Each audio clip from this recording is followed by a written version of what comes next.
Hey people, how we doing? First off, apologies for looking like a state. I'm so tired, it's unbelievable. People have been asking me, how do you do the ears on the mask? It's kind of tricky to explain, to be honest. I improvised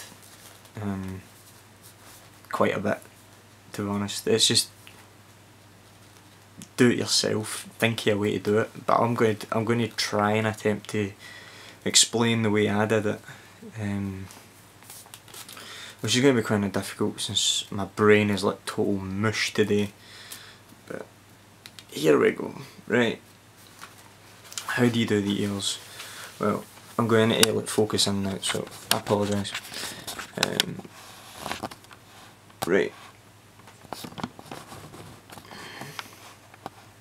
Right, when you've got the top of the mask, you've got a bit of mesh that runs up the top. So you've glued a bit of mesh to the forehead of the mask, right? And it runs up over, so it's like running parallel to your head, like that.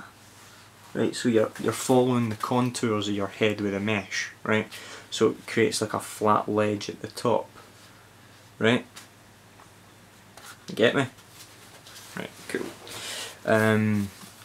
What else can you do? Right, then when you've got the mask hanging over the top flat, right, you cut 2 holes either side, right, and when you cut your ears out of cardboard, wrap them in mesh, right, wrap them in mesh, and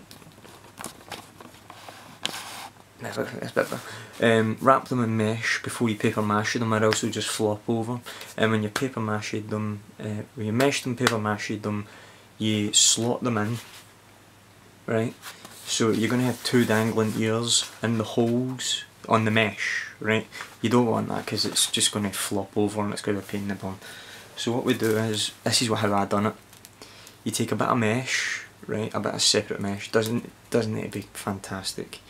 Then you start folding it. Anyway, as long as it comes out the same way as I'm doing it, well, the end result rather. You keep folding it, you keep folding it, you keep folding it, and then you bend it down like this. Sticking in my fingers, this hurts, ow. Right, until you've got something like that. Yeah, something like this. It's just like a block, a mesh. You just fold it up till you get like a block like that. And then what you do is, since your ears are flopping about, you take this and you place it. You place it underneath the ear. Right, you place it underneath the ear, so it creates like a support. Right, so that means the ear will be resting on that, and when you press it down it should be flush, right? You glue this to the inside of the mask, glue the top of it to the ear. That creates the stiffness required to make it flush upright. That's what I done.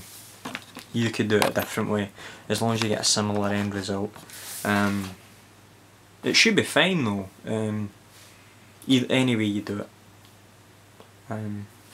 So you put it in, glue it, and it should be flush. So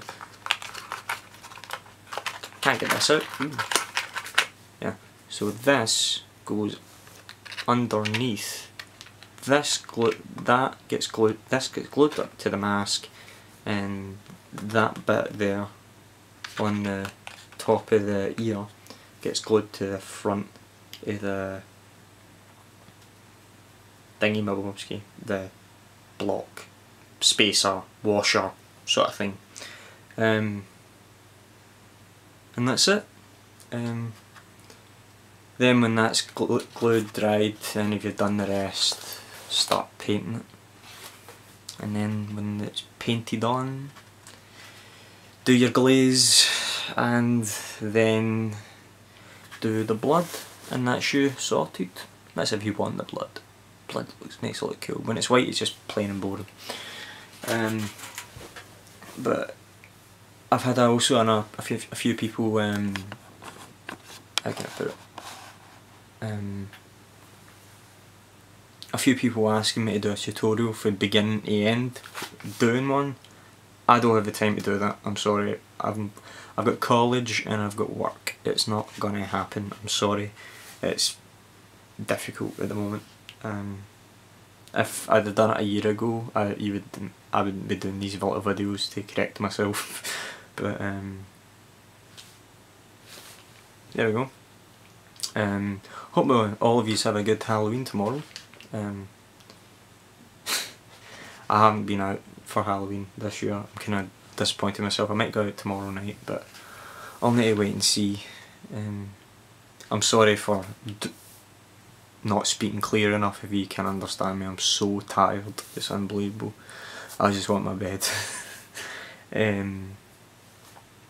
But yeah, hope you all have a good time. Good luck making your masks.